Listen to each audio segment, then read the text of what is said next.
So I recently finished the Rising Trilogy by Pierce Brown. This is a kind of dystopian sci-fi set a few hundred years in the future where humans have colonized essentially our solar system, and there's been a caste society that's been set up based on color. So at the top we have golds, then there's blues, obsidians, reds, oranges, pinks, etc., etc. And each color has a role assigned to them in society, essentially, where golds are at the top and they're essentially treated like gods in some cases. And we follow a red who are essentially kind of you could say, a slave caste. They're used to do all the dirty work. They're used to do, they are killed mining and killed doing the work for the golds in order to help them thrive, essentially. And so through this work, humans have spread throughout the solar system, essentially. This is kind of a political, fast-paced, actiony trilogy, and is it worth it? Short answer, yes. But if you want my long answer, stick around, and I can tell you why it works. So I think what really worked for me in this trilogy is it had a very interesting main character. It's a first-person narrative that follows Darrow. I don't remember his last name. He's a red, and it's set on Mars mostly. And he's a miner. He's what's considered a hell diver, which is essentially like the badass mining people, essentially. And he's put into a situation through Gold's sort of impunity and being horrible, where he takes up arms with the Son of Ares, which are kind of like this rebellion group. And this is in like the first 50 pages, so it's not too much of a spoiler, but he infiltrates his way into being a gold, essentially, and joining that society in some ways. And that's kind of the first book itself. It's mostly the first book, Red Rising, and I can't pick this up really because I broke my collarbone this last weekend like an idiot. So skiing. So good on me. But the first book is essentially Darrow kind of trying to become a solidified figure within this society, or at least getting there. It's essentially Hunger Games set on Mars, and if that interests you, I would highly recommend reading it. I think it's really good. It's fast-paced. It's really action-heavy. Darrow is a cool and interesting character to follow. He is really trying to navigate, hiding his identity, but also trying to, win this Hunger Games, pretty much.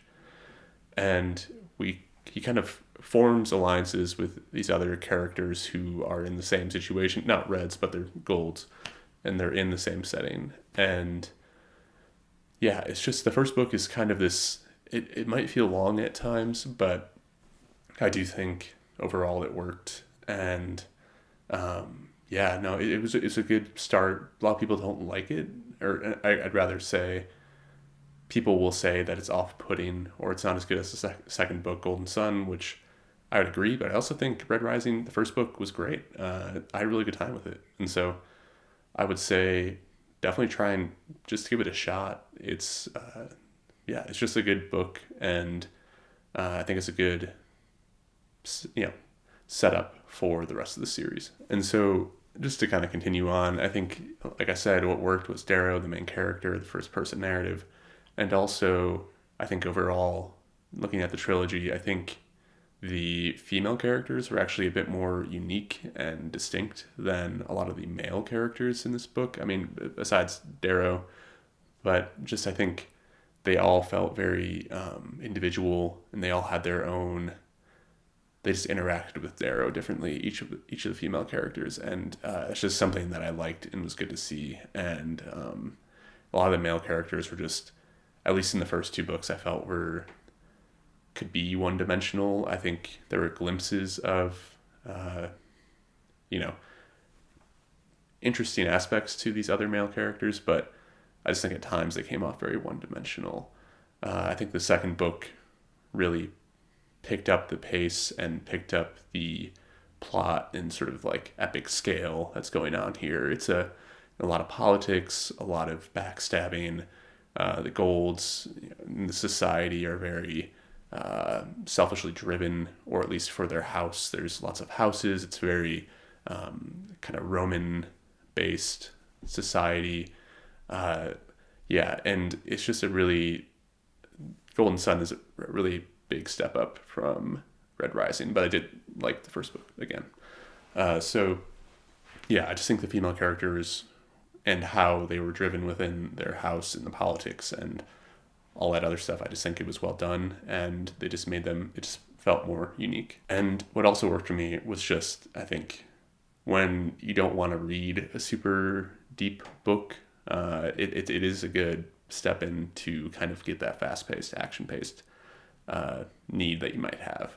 I think, like, I had a lot of fun with these books. I think the third book starts to delve into the kind of more introspective aspects of Darrow and kind of into other characters. It's still first person, but you still get those more introspective moments with these other characters.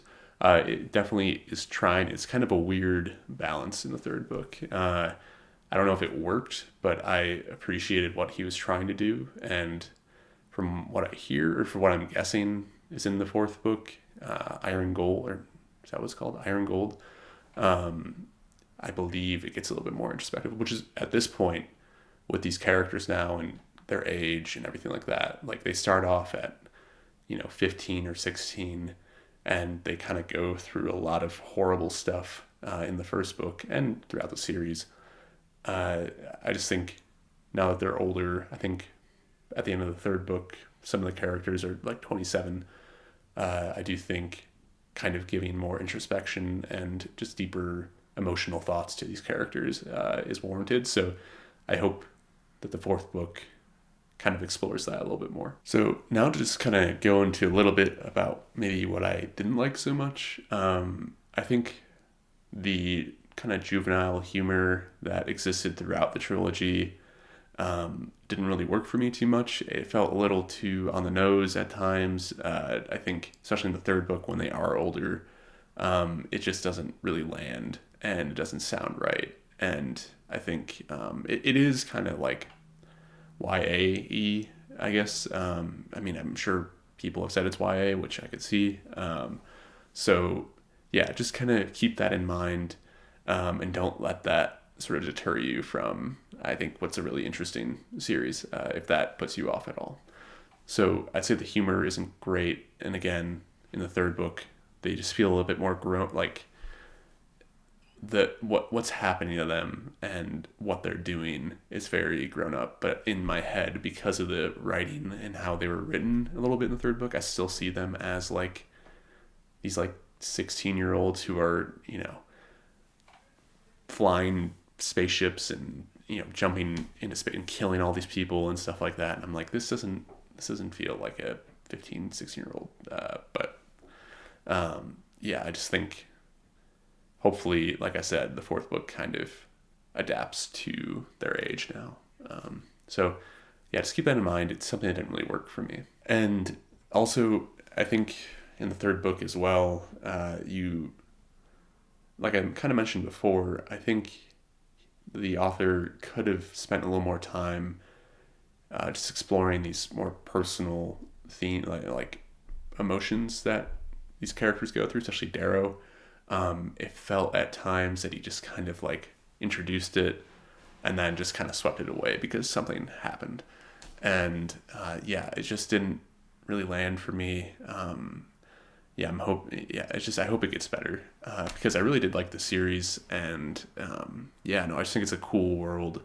I love the pace, I love everything about it, but it's just like sometimes you just gotta let the characters breathe a little bit more, and I just don't think he let that happen, especially because they are dealing with some pretty dark stuff and some pretty just important, personal goals or like life events, and yeah, it was okay. And then just before I forget, I want to mention one other thing that I liked was personal growth or like character growth. I know that it's kind of going against what I just said, but you can start to see really what these characters are going through and what's happening to them, especially Darrow, the main character, as a red, trying to free his people, essentially. I just think Darrow is a really well done character, and he has to make some really difficult decisions in this series. And I think morally, they aren't always the right decision, but you know, people in those positions in this setting do have to make that decision if it makes sense. I'm not saying I agree with it, but I think showing characters kind of just shut off the emotions sometimes, especially a main character who's supposed to be good. I just think it was well done, and I think he's just a really cool character, and I'm excited to see where his character goes going forward. Yeah, that's hopefully not a spoiler, but yeah, I just think he's a really interesting character, and yeah, no, I liked the ending for the most part. It felt little Deus ex machina, is that how you say it? Yeah, it was okay ending, but overall, I don't think that ruined the series for me. So, at the end of the day, is it worth the hype? Like I said before, yeah, I think it is. It's a really fun series. It's action packed, great characters. There are some, YA type tropes to it with humor and how the characters act with these huge events that happen.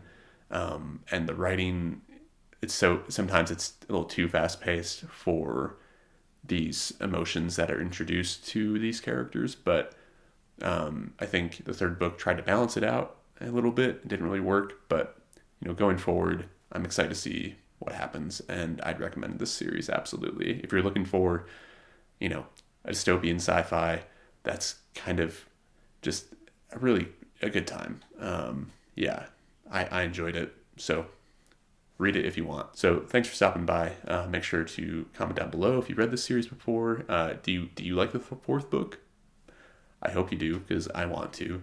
So yeah, just let me know down below what your thoughts, and if you want to read this series. Yeah, thanks for watching, and I'll talk to you soon.